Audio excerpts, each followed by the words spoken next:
Welcome to our YouTube channel Teachers Knowledge. In previous lecture we have discussed about the historical background and making of Indian Constitution, and this in this lecture we will discuss about the salient features of Indian constitutions. There are some important facts related to the constituent assemblies which have asked many times in various competitive examinations. So let's go through it. First one is the elephant was adopted as the symbol seal of the Constituent Assembly.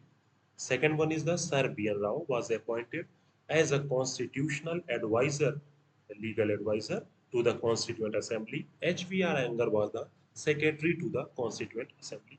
These are some important facts. Let's go through the recent topic. The salient features of the Constitution. Students, constitutions are classified into two types: written constitution, as the American Constitution, and unwritten constitution, like the British Constitution. The Constitution of India is the lengthiest of all the written constitutions of the world. Means the Indian Constitution is the written constitution and it is the lengthiest of all the written constitutions of the world. Constitution of India. Originally in 1949, there are 8 schedules, 22 parts, and 395 articles in Indian constitutions. After the certain amendments, presently there are 12 schedules, 25 parts, and 448 articles in Indian constitution. Second one is the feature of constitution. The Constitution of India has borrowed most of its provisions from the constitutions of various other countries as well as from the Government of India Act 1935. Means there is a question which has asked many times: the Constitution of India has borrowed constitution. Okay, let's go through further. First is the structural part of the Constitution is derived from the Government of India Act 1935. The, the most profound influence and material source of the Constitution is the Government of India Act 1935. The federal schemes, judiciary, governors, emergency powers, the public service commissions, and most of the administrative details are drawn from this act. Second one is the philosophical part of the Constitution, that is fundamental rights and directive principles of state policy. Fundamental rights are derived from the American Constitution and directive principles of state policy are derived from the Irish Constitution. Third one is the political part of the Constitution. The principle of cabinet government and the relations between the executive and legislature, etc., are derived from the British Constitution.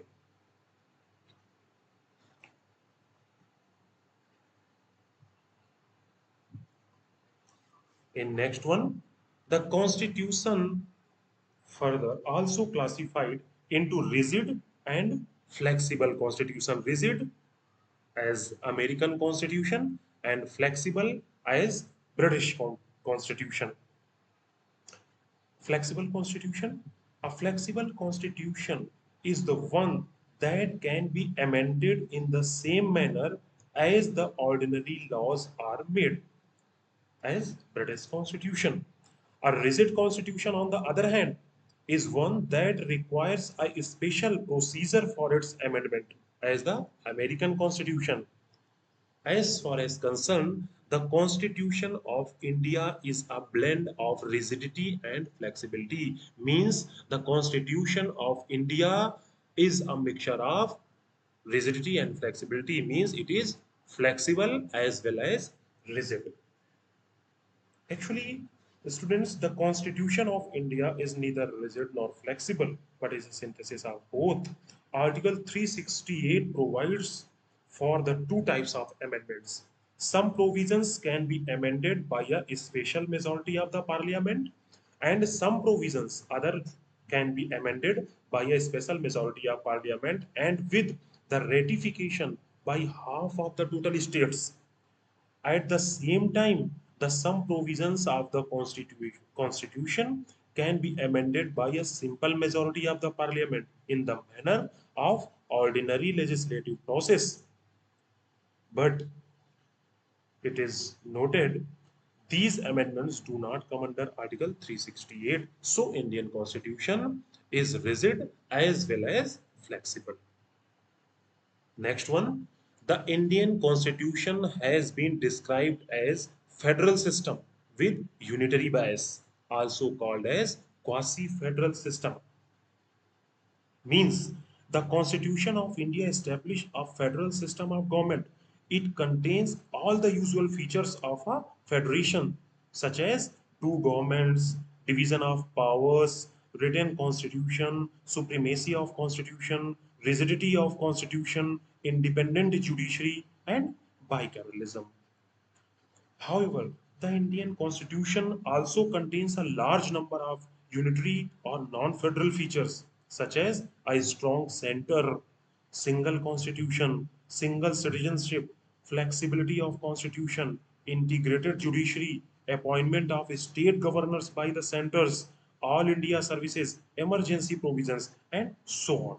So, our constitution is federal system, as well as unitary bias system. Okay, next one is the Constitution of India has opted for parliamentary system of government as same as the British parliamentary system of government rather than American presidential system of government. The parliamentary system is also known as the cabinet government, yeah, Westminster, yeah, responsible government. There is many names of parliamentary system of the government. So Indian Constitution opted parliamentary system of government means cabinet government. The parliamentary system is based on the principle of cooperation and coordination between the legislative and executive organs. While the presidential system, as in American parliamentary system, is based on the doctrine of separation of powers between the two organs.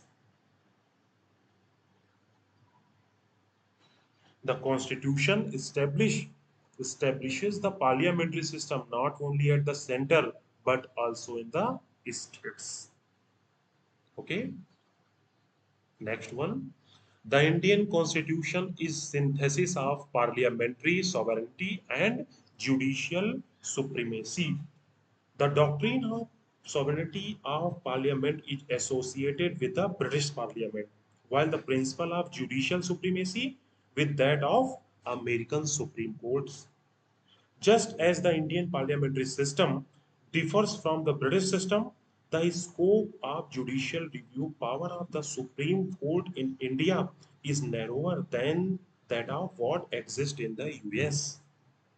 This is because the American Constitution provides for due process of law against that of procedure established by law contained in the Indian Constitution, Article 21, which will discuss about in further lectures. Therefore, the framers of the Indian Constitution have preferred a proper synthesis between the British principle of parliamentary sovereignty and the American principles of judicial supremacy. The Supreme Court, on the other hand, can declare the parliamentary laws as unconstitutional through its powers of judicial review. The next one is the Indian Constitution establishes a judicial system that is integrated as well as independent. The Supreme Court stands at the top of integrated judicial system in the country. Below it, there are high courts at state level. Under a high court, we know there is a hierarchy of subordinate courts, that is district courts and other lower courts.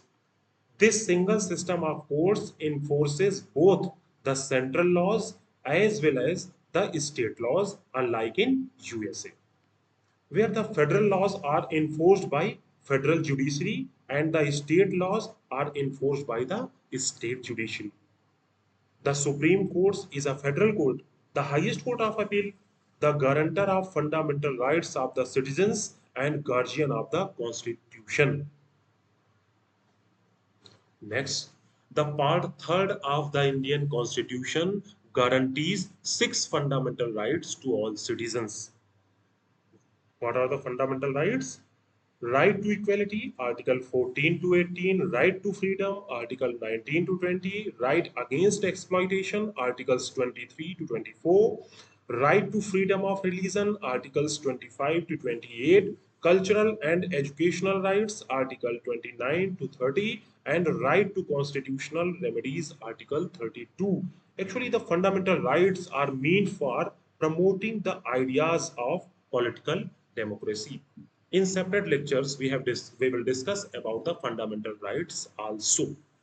In part 4 of the Indian Constitution contains the directive principles of state policy.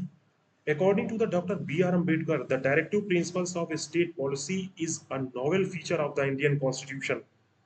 They can be classified into three broad categories: socialistic, Gandhian, and liberal intellectual. The directive principles are meant for promoting the ideal of social and economic democracy.